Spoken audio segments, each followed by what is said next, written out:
Namen des Vaters und des Sohnes und des Heiligen Geistes. Der Herr sei mit euch. Liebe Schwestern und Brüder, wir sind heute Nacht in der Dunkelheit beisammen, um Ostern zu feiern. Anders als sonst. Und doch ist Ostern. Das Dunkel, das uns zu dieser Stunde umgibt, wird erhellt vom Licht der Auferstehung. In das Dunkel des Todes, in die seelischen und wirtschaftlichen Notlagen der Menschen, in die Ungewissheit und Sorgen kommt das Licht. Wir dürfen hoffen. Wir dürfen auch dieses Jahr die österliche Freude miteinander teilen. Wir begehen das Gedächtnis des österlichen Heilswerkes Christi, indem wir das Wort Gottes hören und die heiligen Mysterien feiern, in der Hoffnung, dass wir einst am Sieg Christi über den Tod und an seinem Leben in Gott teilhaben dürfen.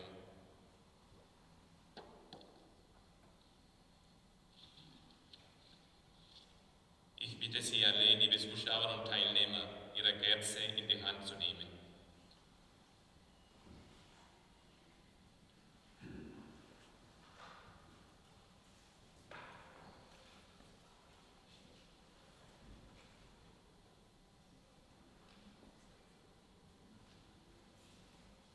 Gott, du bist das Licht, vor dem alle Finsternis weicht. Die Kraft deines Lichtes nimmt dem Tod seine Macht. Christus ist auferstanden vom Tod. Das Licht der Kerzen, die wir jetzt entzünden, vertreibe das Dunkel, durch das wir in diesen Wochen gegangen sind. Gott segne diese Kerzen. Er segne unsere Gemeinschaft und alle, mit denen wir durch das Licht dieser Nacht verbunden sind. Darum bitten wir durch Jesus Christus, unseren Herrn.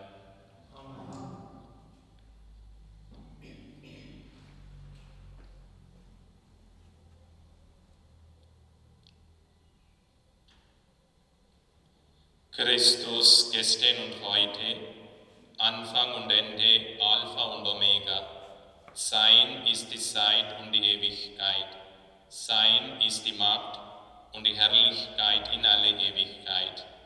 Christus ist glorreich auferstanden vom Tod. Sein Licht vertreibe das Dunkel der Herzen.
Den verborgenen Gott, den allmächtigen Vater, mit aller Glut des Herzens zu rühmen und seinen eingeborenen Sohn, unseren Herrn Jesus Christus, mit jubelnder Stimme zu preisen. Er hat für uns beim ewigen Vater Adams Schuld bezahlt und den Schuldbrief ausgelöscht mit seinem Blut, das er aus Liebe vergossen hat. Gekommen ist das heilige Osterfest, an dem das wahre Lamm geschlachtet ward, dessen Blut die Türen der Gläubigen heiligt und das Volk bewahrt vor Tod und Verderben. Dies ist die Nacht, die unsere Väter, die Söhne Israels, aus Ägypten befreit und auf trockenem Pfad durch die Fluten des Roten Meeres geführt hat. Dies ist die Nacht, in der die leuchtende Säule das Dunkel der Sünde vertrieben hat. Dies ist die Nacht, die auf der ganzen Erde alle, die an Christus glauben, scheidet von den Lasten der Welt, dem Elend der Sünde entreißt, ins Reich der Gnade heimführt und einfügt in die heilige Kirche. Dies ist die selige Nacht, in der User disconnected from your channel. Ketten des Todes zerbrach und aus der Tiefe als Sieger emporstieg. O unfassbare Liebe des Vaters, um den Knecht zu erlösen, gabst du den Sohn Disconnected. dahin. O wahrhaft heilbringende Sünde des Adam, du wurdest uns zum Segen, da Christi Tod dich vernichtet hat. O glückliche Schuld, welch großen Erlöser hast du gefunden. Der Glanz dieser heiligen Nacht nimmt den Frevel hinweg, reinigt von Schuld, gibt den Sündern die Unschuld, den Trauernden Freude. O wahrhaft selige Nacht, die Himmel und Erde versöhnt, die Gott und Menschen verbindet. In dieser gesegneten Nacht, heiliger Vater, nimm an das Abendopfer unseres Lobes, nimm diese Kerze entgegen als unsere festliche Gabe. Aus dem köstlichen Wachs der Biene bereitet, wird sie dir dargebracht von deiner heiligen Kirche durch die Hand ihrer Diener. So bitten wir dich, o Herr, geweiht zum Ruhm deines Namens, leuchte die Kerze fort, um in dieser Nacht das Dunkel zu vertreiben. Nimm sie an als lieblich duftendes Opfer, vermähle ihr Licht mit den Lichtern am Himmel. Sie leuchte, bis der Morgenstern erscheint, jener wahre Morgenstern, der in Ewigkeit nicht untergeht.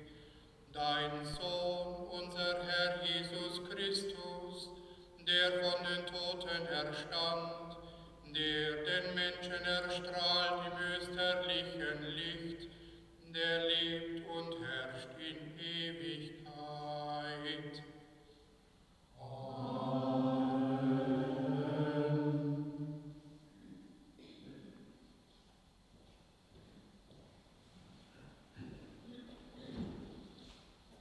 Wir hören, wie in jeder Osternachtsfeier in den Lesungen des Ersten und Zweiten Testaments, den Grund unserer Osterfreude, die Heilsgeschichte vom Anfang der Welt bis hin zur Auferstehung Jesu Christi.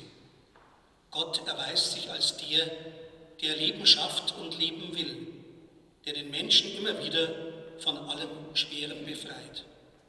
Wir hören, wie die Heilsgeschichte Gottes mit uns Menschen seine Fortsetzung findet und in dieser Nacht auch in unseren Herzen weitergeschrieben werden will.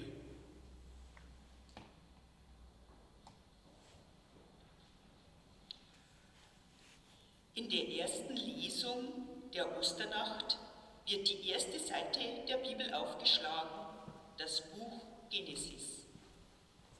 Zu Anfang kommt das Ganze in den Blick, die Welt, die Gott geschaffen hat, die Schöpfung, wie er sie gewollt hat. Mittendrin steht der Mensch, Mann und Frau gleichwertig. Sie sind gemeinsam für Gottes Schöpfung verantwortlich. Lesung aus dem Buch Genesis. Im Anfang schuf Gott Himmel und Erde, und Gott sprach: Lasst uns Menschen machen, als unser Abbild uns ähnlich. Sie sollen herrschen über die Fische des Meeres, über die Vögel des Himmels, über das Vieh, über die ganze Erde und über alle Kriechtiere auf dem Land. Gott schuf also den Menschen als sein Abbild. Als Abbild Gottes schuf er ihn. Als Mann und Frau schuf er sie. Gott segnete sie und Gott sprach zu ihnen: Seid fruchtbar und vermehrt euch, bevölkert die Erde, unterwerft sie euch und herrscht über die Fische des Meeres, über die Vögel des Himmels und über alle Tiere, die sich auf dem Land regen. Dann sprach Gott: Hiermit übergebe ich euch alle Pflanzen auf der ganzen Erde, die Samen tragen, und alle Bäume mit samenhaltigen Früchten. Euch sollen sie zur Nahrung dienen. Allen Tieren des Feldes, allen Vögeln des Himmels und allem, was sich auf der Erde regt, was Lebensatem in sich hat, gebe ich alle grünen Pflanzen zur Nahrung. So geschah es. Gott sah alles an, was er gemacht hatte. Es war sehr gut. Wort des lebendigen Gottes.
Allmächtiger Gott, du bist wunderbar in allem, was du tust. Lass deine Erlösten erkennen, dass deine Schöpfung groß ist, doch größer noch das Werk der Erlösung, die du uns in der Fülle der Zeit geschenkt hast, durch den Tod des Osterlammes, unseres Herrn Jesus Christus, der mit dir lebt und herrscht in alle Ewigkeit. Amen. Die zweite Lesung stammt aus dem zweiten Buch der Bibel, aus dem Buch Exodus. Es erzählt uns vom Auszug des Volkes Israel aus Ägypten. Von daher hat es seinen Namen. Die Erinnerung an die Befreiung des Gottesvolkes aus Ägypten durch Jahwe ist das Zentrum des jüdischen Glaubens und der Hauptinhalt des Paschafestes. Lesung aus dem Buch Exodus. In jenen Tagen, als die Israeliten sahen, dass die Ägypter ihnen nachrückten, erschraken sie sehr und schrien zum Herrn. Da sprach der Herr zu Mose: Was schreist du zu mir? Sag den Israeliten, sie sollen aufbrechen. Und du heb deinen Stab hoch, streck deine Hand über das Meer und spalte es, damit die Israeliten auf trockenem Boden in das Meer hineinziehen können. Ich aber will das Herz der Ägypter verhärten, damit sie hinter ihnen hineinziehen. So will ich am Pharao und an seiner ganzen Streitmacht, an seinen Streitwagen und Reitern meine Herrlichkeit erweisen. Die Ägypter sollen erkennen, dass ich der Herr bin, wenn ich an Pharao, an seinen Streitwagen und Reitern meine Herrlichkeit erweise. Der Engel Gottes, der den Zug der Israeliten anführte, erhob sich und ging an das Ende des Zuges. Und die Wolkensäule vor ihnen erhob sich und trat an das Ende. Sie kam zwischen das Lager der Ägypter und das Lager der Israeliten. Die Wolke war da und Finsternis und Blitze erhellten die Nacht. So kamen sie die ganze Nacht einander nicht näher. Mose streckte seine Hand über das Meer aus, und der Herr trieb die ganze Nacht das Meer durch einen starken Ostwind fort. Er ließ das Meer austrocknen, und das Wasser spaltete sich. Die Israeliten zogen auf trockenem Boden ins Meer hinein, während rechts und links von ihnen das Wasser wie eine Mauer stand. Die Ägypter setzten ihnen nach, alle Pferde des Pharao. Seine Streitwagen und Reiter zogen hinter ihnen ins Meer hinein. Um die Zeit der Morgenwache blickte der Herr aus der Feuer- und Wolkensäule auf das Lager der Ägypter und brachte es in Verwirrung. Er hängte die Räder an ihren Wagen und ließ sie nur schwer vorankommen. Da sagte der Ägypter: Ich muss vor Israel fliehen, denn Jahwe kämpft auf ihrer Seite gegen Ägypten. Darauf sprach der Herr zu Mose: Streck deine Hand über das Meer, damit das Wasser zurückflutet und den Ägypter seine Wagen und Reiter zudeckt. Mose streckte seine Hand über das Meer, und gegen Morgen flutete das Meer an seinen alten Platz zurück, während die Ägypter auf der Flucht ihm entgegenliefen. So trieb der Herr die Ägypter mitten ins Meer.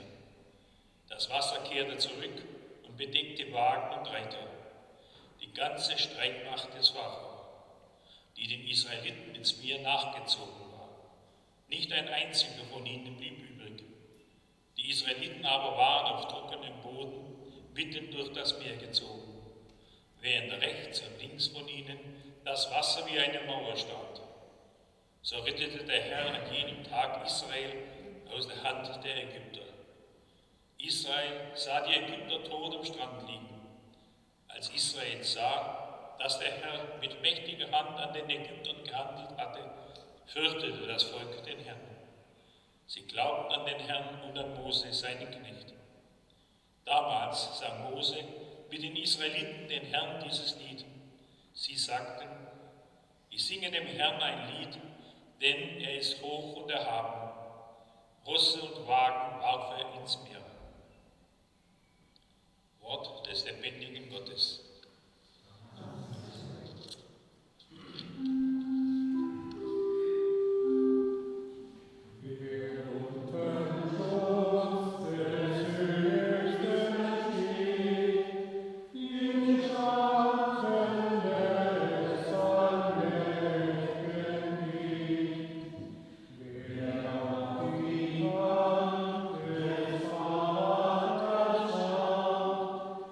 Sia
Deine uralten Wunder leuchten noch in unseren Tagen. Was einst dein mächtiger Arm an deinem Volk getan hat, das tust du jetzt an allen Völkern. Einst hast du Israel aus der Knechtschaft des Pharao befreit und durch die Fluten des Roten Meeres geführt. Nun aber führst du alle Völker durch das Wasser der Taufe zur Freiheit. Gib, dass alle Menschen Kinder Abrahams werden und zur Würde des auserwählten Volkes gelangen. Darum bitten wir durch Christus, unseren Herrn. Amen.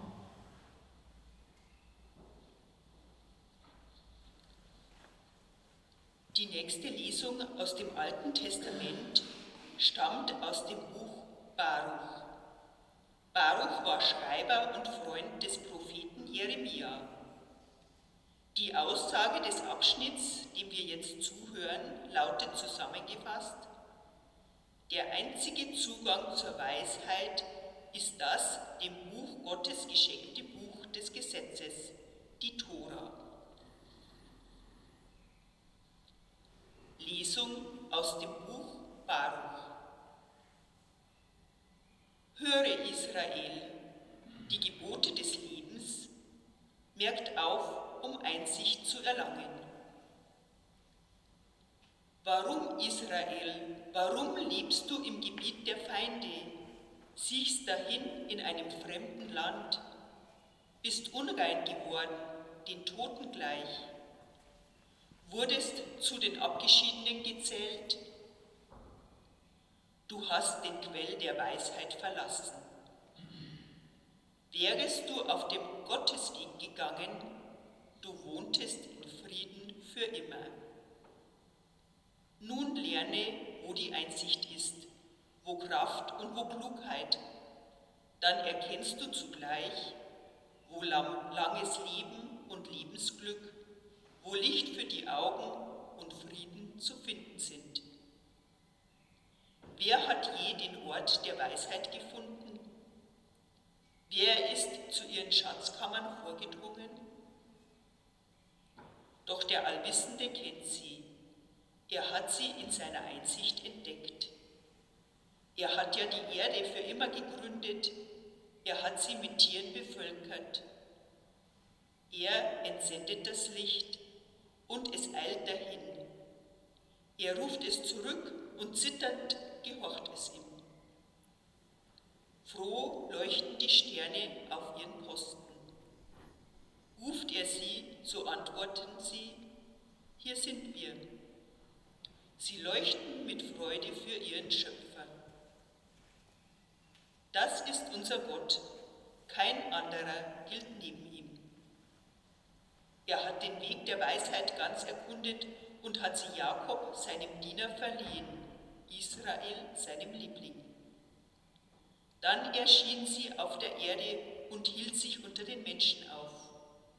Sie ist das Buch der Gebote Gottes, das Gesetz, das ewig besteht. Alle, die an ihr festhalten, finden das Leben, doch alle, die sie verlassen, verfallen dem Tod. Kehr um, Jakob, ergreif sie. Geh deinen Weg im Glanz ihres Lichtes. Überlass deinen Ruhm keinen anderen, dein Vorrecht keinem fremden Volk. Glücklich sind wir, das Volk Israel, denn wir wissen, was Gott gefällt. Wort des lebendigen Gottes.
Gott unser Vater, du mehrst die Zahl deiner Kinder und rufst aus allen Völkern Menschen in deine Kirche.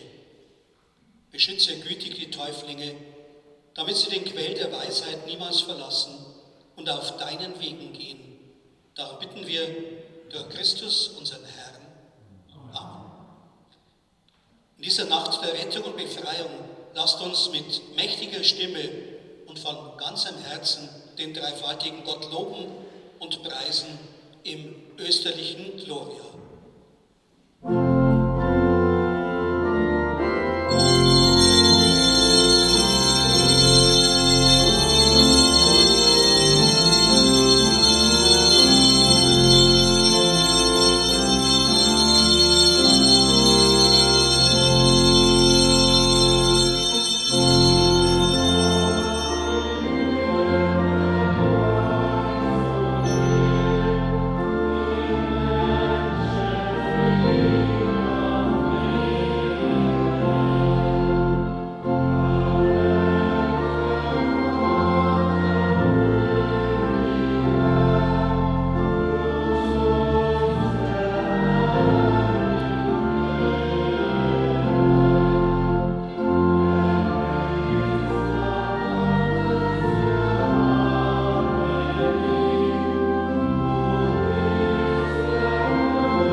Lasset uns beten.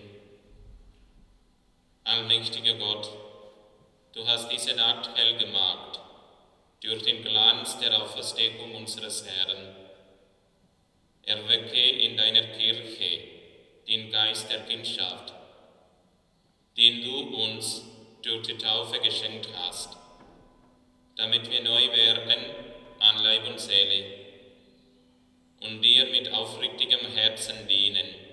Darum bitten wir durch Jesus Christus, unseren Herrn.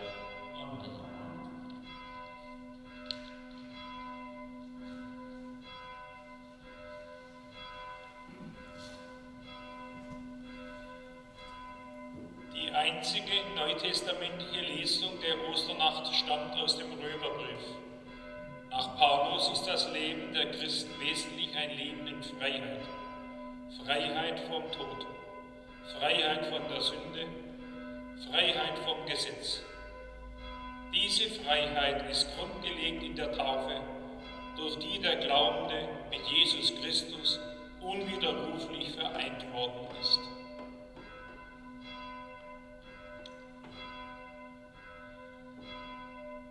Lesung aus dem Brief an die Römer. Schwestern und Brüder, wir alle, die wir auf Christus getauft wurden, sind aus seinem Tod getauft worden. Wir wurden mit ihm begraben durch die Taufe auf den Tod. Und wie Christus durch die Herrlichkeit des Vaters von den Toten auferweckt wurde, so sollen auch wir als neue Menschen leben. Wenn wir nämlich ihm gleich geworden sind in seinem Tod, dann werden wir mit ihm auch in seiner Auferstehung vereinigt sein. Wir wissen doch, unser alter Mensch wurde mitgekreuzigt, damit der von der Sünde beherrschte Leib vernichtet werde und wir nicht Sklaven der Sünde bleiben. Denn wer gestorben ist, der ist frei geworden von der Sünde. Sind wir nun mit Christus gestorben, so glauben wir, dass wir auch mit ihm leben werden. Wir wissen, dass Christus von den Toten auferweckt nicht mehr stirbt.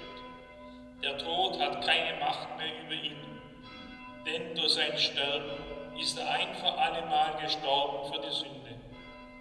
Sein Leben aber lebt er für Gott. So sollt auch ihr euch als Menschen begreifen, die für die Sünde tot sind, aber für Gott leben in Christus Jesus. Wort des lebendigen Gottes.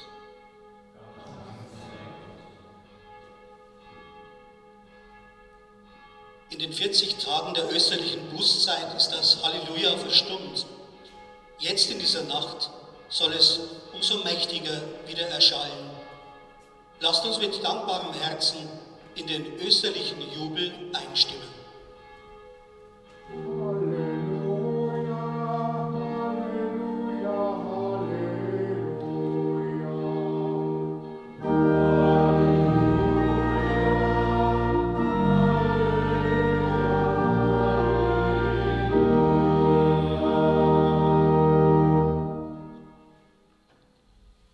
Der Herr sei mit euch und mit deinem Geiste aus dem heiligen Evangelium nach Matthäus.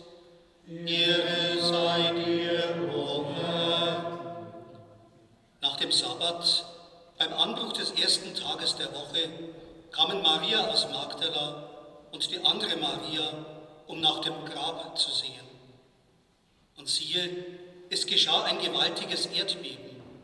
Denn ein Engel des Herrn kam vom Himmel herab, trat an das Grab, wälzte den Stein weg und setzte sich darauf. Sein Aussehen war wie ein Blitz und sein Gewand weiß wie Schnee.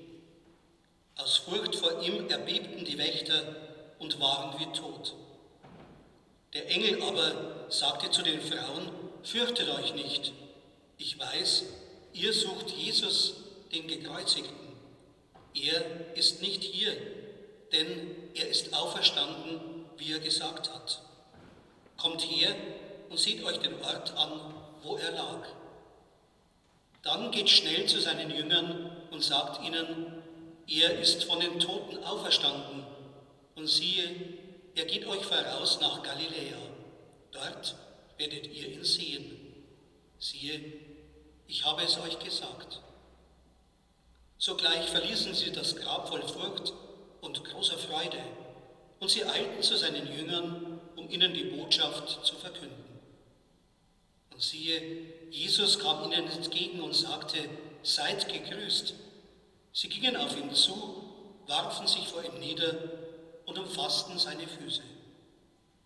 Da sagte Jesus zu ihnen: Fürchtet euch nicht, geht und sagt meinen Brüdern, sie sollen nach Galiläa gehen, und dort werden sie mich sehen.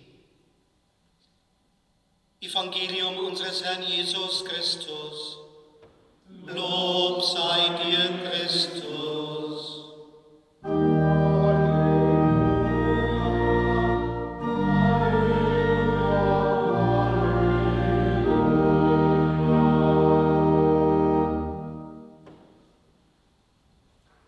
Bitte nehmen Sie Platz.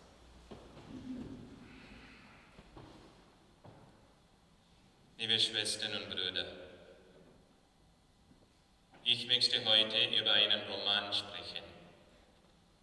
Albert Camus schrieb in diesem Roman im Jahr 1947 mit dem Namen Pest. Natürlich sind Pest und Corona nicht dasselbe. Was diesen Roman so sprechen mag, ist, was Camus über die Menschen schreibt. Alles, was Menschen in der Zeit der Corona-Pandemie bislang erleben, wird bereits in Camus' Roman geschildert. Es wird abgewiegelt. Man zögert, Maßnahmen zu ergreifen, bis hin zu denen, die aus der Situation Kapital zu schlagen versuchen. Man führt fromme Erklärungsversuche ins Feld und erzählt von Menschen, die sich mit all ihren zur Verfügung stehenden Kräften dagegen stemmen. Der Roman spielt in den 40er Jahren in der algerischen Stadt Oran. Es ist eine Metropole mit Blick auf das Meer. Im heraufziehenden Frühling wird der Alltag der Einwohner auf den Kopf gestellt. Die ersten Anzeichen einer Seuche Immer mehr Ratten kriechen aus den Löchern und verenden auf den Straßen. Als erster erkennt der Arzt Ryu den Ernst der Stunde. Die Pest hat die Stadt im Griff. Er fordert die Stadt zu Gegenmaßnahmen auf und versucht, in unermüdlichen Einsatz so viele Menschenleben zu retten wie möglich. Zunächst spotten die Einwohner über die Maßnahmen der Behörden. Dann kommt der Sommer, die Seuche grassiert. Der Ausnahmezustand wird ausgerufen, die Stadt hermetisch abgeriegelt, alle Verbindungen zur Außenwelt gekappt. Bald fordert die Krankheit mehr und mehr Opfer. Gigantische Krankenstationen entstechen, später Massengräber. Die Egoisten denken nur an sich, auf Kosten anderer. Die Besorgten verfallen in eine Schockstarre. Für den studierten Jesuitenpater Panelu ist die Pest ein Gottesgericht, das geräterweise auf die Menschen herabkommt. Er wird zum Gegenspieler des Arztes, der über ihn sagt: Panelu ist ein studierter Mann. Er hat noch nicht genug Leute sterben sehen und deswegen spricht er im Namen einer Wahrheit. Aber der einfachste Landfahrer, der das Heucheln eines Sterbenden gehört hat, denkt wie ich. Erst der Tod eines unschuldigen Kindes, den Panelu mit anziehen muss, trifft den religiösen Intellektuellen so nachhaltig, dass er sich einem Seitätstrupp anschließt und von der Pest hinweggerafft wird. Der Arzt Ryu kann nicht an Gott glauben, weil er überzeugt ist, da nun einmal die Ordnung der Welt durch den Tod bestimmt wird, ist es vielleicht besser für Gott, dass man nicht an ihn glaubt und dass man mit all seinen Kräften gegen den Tod kämpft, ohne die Augen zu diesem Himmel zu erheben, in dem er sich ausschweigt. Er ist Tag und Nacht bei den Kranken. Er wird gefragt, warum er diesen scheinbar aussichtslosen Kampf aufnimmt. Bewegend seine Worte: Ich weiß nicht, was mich erwartet. Noch weiß ich, was nach all diesem Geschehenen hier eintreten wird. Für den Augenblick existieren nur die Kranken und die muss man gesund machen. Wenn das einmal geschehen ist, werden die Menschen darüber nachdenken und ich auch. Aber das Wichtigste ist im Augenblick, sie gesund zu machen. Ich kämpfe um sie so gut ich kann. Das ist alles. Auf die Frage, warum er dies alles tue, hat er nur eine Antwort. Als ich diesen Beruf wählte, tat ich das in gewisser Weise, ohne viel darüber nachzudenken. Denn einen Beruf musste ich wählen, wie alle anderen. Und dann habe ich sehen müssen, wie Menschen sterben. Wissen Sie, dass es Menschen gibt, die sich gegen das Sterben sträuben? Haben Sie jemals eine Frau schreien hören, wenn der Augenblick des Sterbens kam? Ich habe es gehört. Und dann habe ich bei mir festgestellt, dass ich mich nicht damit abfinden könnte. Ich war damals ein junger Mensch und mein ganzer Eitel glaubte sich gegen die Weltordnung richten zu müssen. Seitdem bin ich bescheidener geworden. Nur damit habe ich mich noch immer nicht abfinden können, zu sehen, dass gestorben wird. Mehr weiß ich darüber nicht. Liebe Schwestern und Brüder, in der derzeitigen Krise gibt es die verschiedenen Typen von Menschen, die Camus in der Pest schildert, die Ängstlichen, die in Schockstarre verfallen, die Gleichgültigen, die meinen, uns kann es nichts treffen, die gefährlich Frommen, die ich hinter der Corona-Krise eine Strafzüchtigung Gottes sehe, die Egoisten, die aus der Not noch Kapital schlagen wollen. Es gibt sie aber auch zuhauf, die Menschen in der Art des Rio. Angela Merkel hat ihnen in der historischen Ansprache vor ein paar Tagen besonders gedankt, den Ersten oder Erstinnen, die im Pflegedienst oder in einer sonstigen Funktion in unseren Krankenhäusern und überhaupt im Gesundheitswesen arbeiten. Sie meinte, sie stehen für uns in diesem Kampf in der vordersten Linie. Sie sehen als Erste die Kranken und wie schwer manche Verläufe der Infektion sind. Und jeden Tag gehen sie aufs Neue an ihre Arbeit und sind für die Menschen da. Was sie leisten, ist gewaltig und ich danke ihnen vom ganzen Herzen dafür. Besonders gefreut hat mich, dass sie die sogenannten Kleinen, oft mit geringen Gehältern ausstaffierten Berufe nicht vergessen hat. Und lassen Sie mich auch hier Dank aussprechen an Menschen, denen zu selten gedankt wird. Wer in diesen Tagen an einer Supermarktkasse sitzt oder Regale befüllt, der macht einen der schwersten Jobs, die es zurzeit gibt. Danke, dass Sie das sind für Ihre Mitbürger und buchstäblich den Laden am Laufen halten. Liebe Schwestern und Brüder, noch einmal, die Pest ist nicht Corona.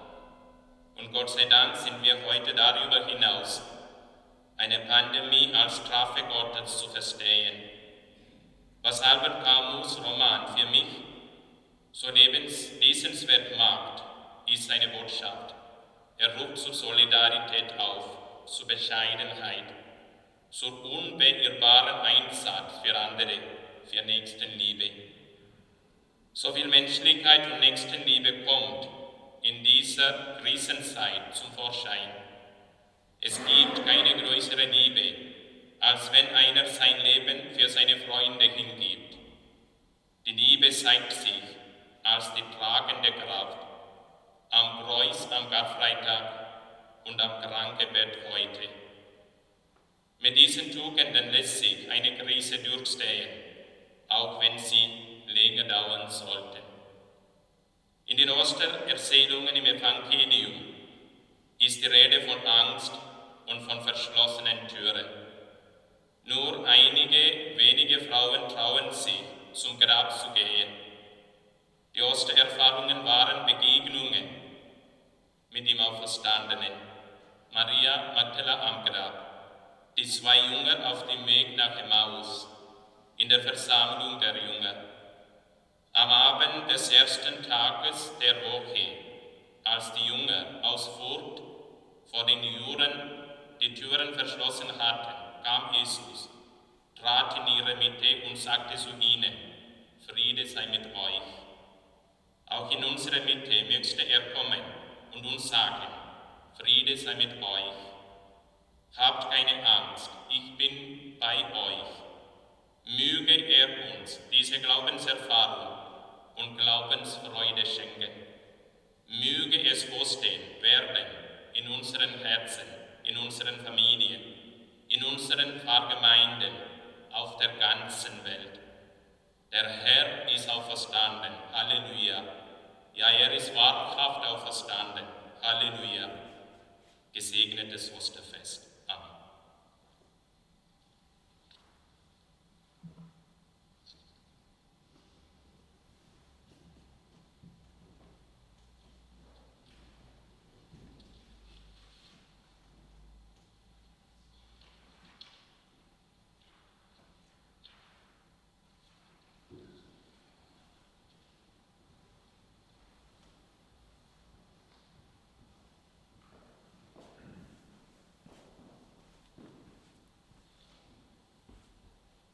Osternacht empfangen von alters her die Taufbewerber das Sakrament der Taufe.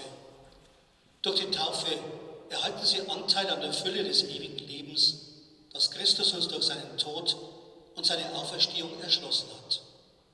Für alle Getauften ist sie Anlass, für das Geschenk der Gotteskindschaft zu danken und das Taufversprechen zu erneuern. Liebe Brüder und Schwestern, wir bitten den Herrn, dass er dieses Wasser segne, mit dem wir besprengt werden. Das geweihte Wasser soll uns an die Taufe erinnern. Gott aber erneuere in uns seine Gnade, damit wir dem Geist treu bleiben, die wir empfangen haben. Herr unser Gott, sei deinem Volk nahe, das wachend und betend diese Osternacht feiert. Du hast uns wunderbar erschaffen und noch wunderbarer wiederhergestellt. Wir gedenken deiner großen Taten und bitten dich, segne dieses Wasser, das uns an deine Sorge für uns Menschen erinnert. Im Anfang hast du das Wasser erschaffen, damit es der Erde Fruchtbarkeit bringt und uns Menschen zum frischen Trunk und zum reinigenden Bad wird. Du hast das Wasser in Dienst genommen für das Werk deines Erbarmens. Im Roten Meer hast du dein Volk durch das Wasser aus der Knechtschaft Ägyptens befreit. In der Wüste mit Wasser aus dem Felsen seinen Durst gestillt. Die Propheten seien im Bild des lebendigen Wassers, den neuen Bund, den du mit uns Menschen schließen wolltest. Durch das Wasser, das Christus im Jordan geheilt hat, reinigst du im Bad der Taufe den sündigen Menschen und schenkst ihm das neue Leben deiner Kinder. Darum sei dieses Wasser eine Erinnerung an unsere Taufe. Es vereinige uns in österlicher Freude mit unseren Brüdern und Schwestern, die in dieser heiligen Nacht getauft werden, und mit allen, die aus dem Wasser und dem Heiligen Geist wiedergeboren sind zum ewigen Leben. Darum bitten wir durch Jesus Christus, unseren Herrn. Liebe Schwestern und Brüder, wir alle sind einst durch das österliche Geheimnis der Taufe mit Christus begraben worden, damit wir auch mit ihm auferstehen zum neuen und ewigen Leben. Nach den 40 Tagen der Fastenzeit, in denen wir uns auf Ostern vorbereitet haben, wollen wir darum unser Taufversprechen erneuern, mit dem wir einst dem Satan abgeschworen und Gott versprochen haben, ihm, unserem Herrn, in der heiligen katholischen Kirche zu dienen. Deshalb frage ich euch, widersagt ihr dem Bösen, um in der Freiheit der Kinder Gottes leben zu können? Ich widersage. Widersagt ihr den Verlockungen des Bösen, damit es nicht Macht über euch gewinnt? Ich widersage. Widersagt ihr dem Satan, dem Urheber des Bösen? Ich widersage. Glaubt ihr an Gott, den Vater, den Allmächtigen, den Schöpfer des Himmels und der Erde? Ich glaube. Glaubt ihr an Jesus Christus, seinen eingeborenen Sohn, unseren Herrn, der geboren ist von der Jungfrau Maria, der gelitten hat und begraben wurde, von den Toten auferstand und zur Rechten des Vaters sitzt? Ich glaube. Glaubt ihr an den Heiligen Geist, die heilige katholische Kirche, die Gemeinschaft der Heiligen, die Vergebung der Sünden, die Auferstehung der Toten und das ewige Leben? Ich glaube. Der allmächtige Gott, der Vater unseres Herrn Jesus Christus, hat uns aus dem Wasser und dem Heiligen Geist neues Leben geschenkt und uns alle Sünden vergeben. Er bewahre uns durch seine Gnade in Christus Jesus, unserem Herrn, zum ewigen Leben. Amen.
allmächtige Vater hat seinen Sohn von den Toten auferweckt.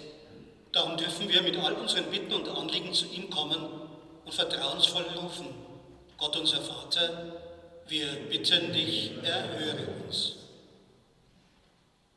Für die Kirche Christi erneuere sie mit österlicher Kraft für ihren Auftrag, die Botschaft von der Auferstehung zu verkünden und zu bezeugen. Gott unser Vater, wir bitten dich, erhöre uns. Für die Mächtigen der Erde lenke ihre Pläne hin auf Frieden, Versöhnung und Gerechtigkeit zum Wohl für alle Völker. Gott unser Vater, wir bitten dich, erhöre uns. Für die Kranken und Leidtragenden gib ihnen die Kraft, ihr Kreuz zu tragen und dir nachzufolgen. Gott unser Vater, wir bitten dich, erhöre uns. Für uns und alle Glaubenden, gib uns in diesen schweren und sorgenvollen Tagen den rechten Blick auf deine Gegenwart und erfülle uns mit der Freude, dass dein Ostersieg alle Angst dieser Zeit überwinden wird. Gott unser Vater, wir bitten dich, erhöre uns. Für alle unsere Verstorbenen, erweise an ihnen deine Macht über den Tod und lass sie teilnehmen am Festmahl des ewigen Lebens. Gott unser Vater, wir bitten dich, erhöre uns. Allmächtiger Gott, erhöre du gnädig all unsere Anliegen und Bitten. Schenke allen, für die wir heute besonders gebetet haben, österliches Heil und Leben. Darum bitten wir durch Christus, unseren Herrn. Amen.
Herr unser Gott, du hast uns durch die österlichen Sakramente gestärkt.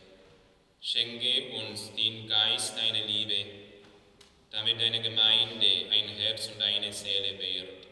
Darum bitten wir durch Jesus Christus, unseren Herrn. Der Herr sei mit euch. Erhebet die Herzen. Lasset uns danken dem Herrn, unserem Gott. In Wahrheit ist es würdig und recht, dir Vater im Himmel und überall dich zu danken, diese Nacht aber aufs Höchste zu feiern, da unser Osterlamm geopfert ist, Jesus Christus. Denn er ist das wahre Lamm, das die Sünde der Welt hinwegnimmt. Durch seinen Tod hat er unseren Tod vernichtet und durch seine Auferstehung das Leben neu geschaffen. Darum jubelt in dieser Nacht der ganze Erdkreis in österlicher Freude. Darum preisen dich die himmlischen Mächte und die Chöre der Engel und singen das Lob deiner Herrlichkeit.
Ja, du bist heilig, großer Gott.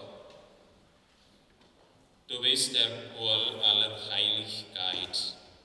Darum kommen wir vor dein Angesicht und feiern in Gemeinschaft mit der ganzen Kirche das Hochfest der Auferstehung unseres Herrn Jesus Christus. Durch ihn, der zu deiner Rechten erhöht hast, bitten wir dich. Sende deinen Geist auf diese Gaben herab und heilige sie, damit sie uns werden Leib und Blut deines Sohnes, unseres Herrn Jesus Christus. Denn am Abend, an dem er ausgeliefert wurde und sich aus freiem Willen dem Leiden unterwarf, nahm er das Brot und sagte Dank, brach es, reichte es seinen Jüngern und sprach: Nehmet und jesset alle davon, das ist mein Leib, der für euch hingegeben wird.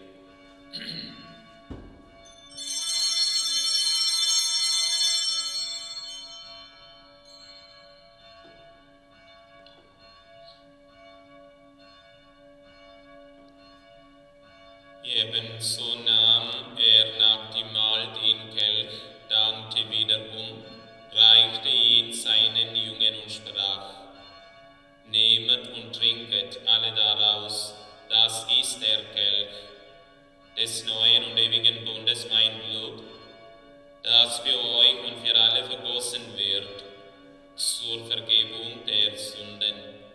Tut die zu meinem Gedächtnis.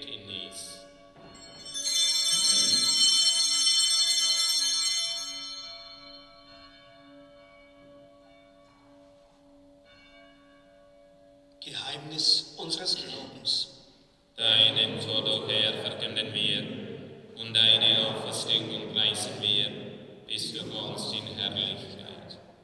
Darum, gütiger Vater, feiern wir das Gedächtnis des Todes und der Auferstehung deines Sohnes und bringen dir so das Brot des Lebens und den Kelch des Heiles dar. Wir danken dir, dass du uns berufen hast, vor dir zu stehen und dir zu dienen. Wir bitten dich, schenke uns Anteil an Christi Leib und Blut und lass uns eins werden durch den Heiligen Geist. Gedenke deiner Kirche auf der ganzen Erde und vollende dein Volk in der Liebe, vereint mit unserem Papst Franziskus, unserem Bischof Rudolf, unseren Priestern und Diakonen und mit allen, die zum Dienst in der Kirche bestellt sind. Gedenke unserer Brüder und Schwestern, die entschlafen sind in der Hoffnung, dass sie auferstehen. Nimm sie und alle, die in deiner Gnade aus dieser Welt geschieden sind, in dein Reich auf, wo sie dich schauen von Angesicht zu Angesicht. Vater, erbarme dich über uns alle, damit uns das ewige Leben zuteil wird, in der Gemeinschaft mit der seligen Jungfrau und Gottesmutter Maria, mit deinen Aposteln und mit allen, die bei dir Gnade gefunden haben von Anbeginn der Welt, dass wir dich loben und preisen durch deinen Sohn Jesus Christus.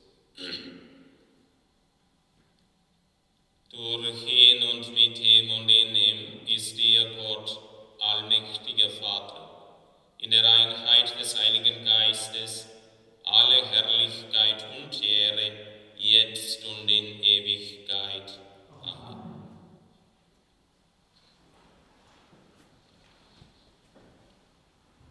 Christen in aller Welt feiern heute die Auferstehung Jesu Christi. Über alle Sprach- oder Konfessionsgrenzen hinweg verbindet uns das Gebet, das er uns zu beten gelehrt hat. Vater unser im Himmel, geheiligt werde dein Name, dein Reich komme, dein Wille geschehe, wie im Himmel so auf Erden. Unser tägliches Brot gib uns heute.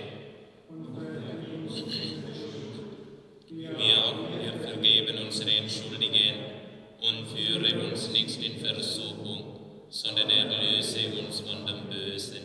Denn dein ist das Reich und die Kraft und die Herrlichkeit in Ewigkeit. Amen. Am Ostertag trat Jesus in die Mitte seiner Jünger und sprach den Friedensgruß. Deshalb bitten wir, Herr Jesus Christus, du Sieger über Sünde und Tod, schau nicht auf unsere Sünden, sondern auf den Glauben deiner Kirche und schenke ihr nach deinem Willen Einheit und Frieden. Der Friede des Herrn sei allezeit mit euch. Und mit deinem Geist.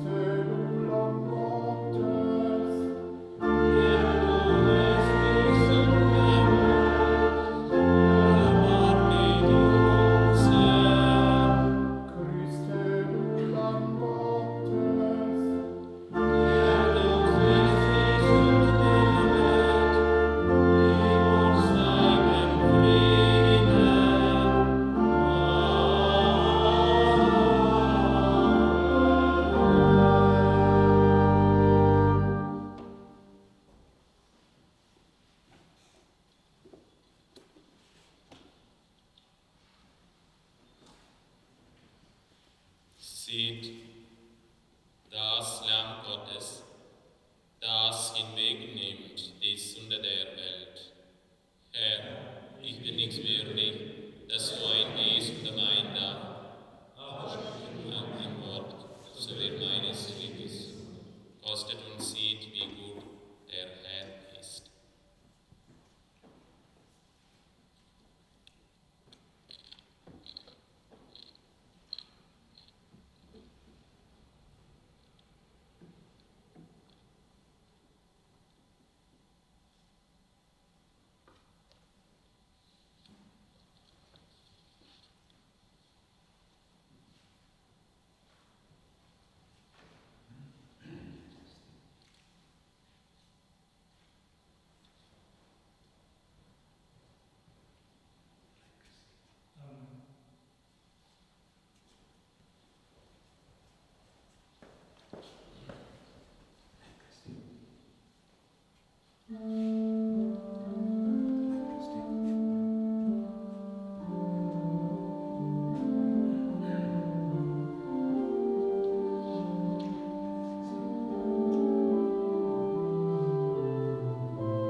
herzliches Dankeschön sagen, die bei der Gestaltung dieses Gottesdienstes mitgewirkt haben. Mein ganz besonderer Dank gilt natürlich Frau Basdorfer und Frau Schmidt, die Kirche so schön geschmückt haben. Herr Neibel für seinen Einsatz an der Orgel und für das Osterlob sage ich ein herzliches Vergelt's Gott. Ein großes Dankeschön an das Meißner Team für die Vorbereitungen in der Kirche. Die Techniker haben die Übertragung und Video ermöglicht. Vielen, vielen herzlichen Dank. Ja.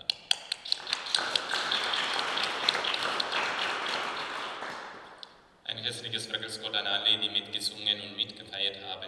Vielen Dank. Das gesamte Team und ich wünschen Ihnen und all Ihren Lieben, liebe Zuschauer, ein gesegnetes und gnadenvolles Osterfest.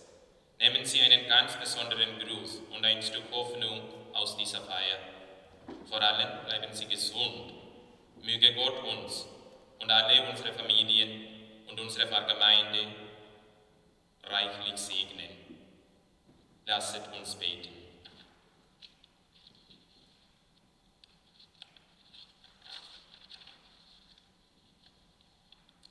Herr, unser Gott, du hast uns durch die österlichen Sakramente gestärkt. Schenke uns den Geist deiner Liebe, damit deine Gemeinde ein Herz und eine Seele wird. Darum bitten wir durch Jesus Christus, unseren Herrn. Nach einem alten Brauch wollen wir nun die Osterspeisen segnen. Der Segen geht über Mauern hinweg auch zu Ihnen nach Hause. Unsere Hilfe ist im Namen des Herrn, der Himmel und Erde gemacht hat. Lasset uns beten. Herr, du bist nach deiner Auferstehung deinen Jüngern erschienen und hast mit ihnen gegessen. Auch uns hast du jetzt an deinen Tisch geladen und das Ostermahl mit uns gefeiert. Wir bitten dich, segne dieses Brot, die Eier und das Fleisch. Und sei auch beim österlichen Mahl in unseren Häusern unter uns gegenwärtig. Lass uns wachsen in der österlichen Freude und in der Liebe zueinander und versammle uns alle zu deinem ewigen Ostermahl, der du lebst und herrschest in alle Ewigkeit. Amen.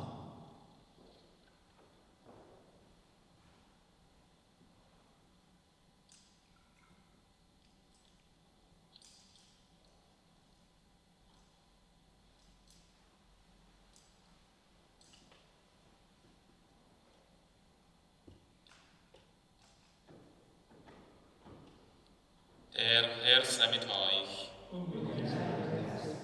In dieser Nacht, die erhellt ist durch die Auferstehung unseres Herrn Jesus Christus, segne euch der gütige Gott und bewahre euch vor der Finsternis der Sünde.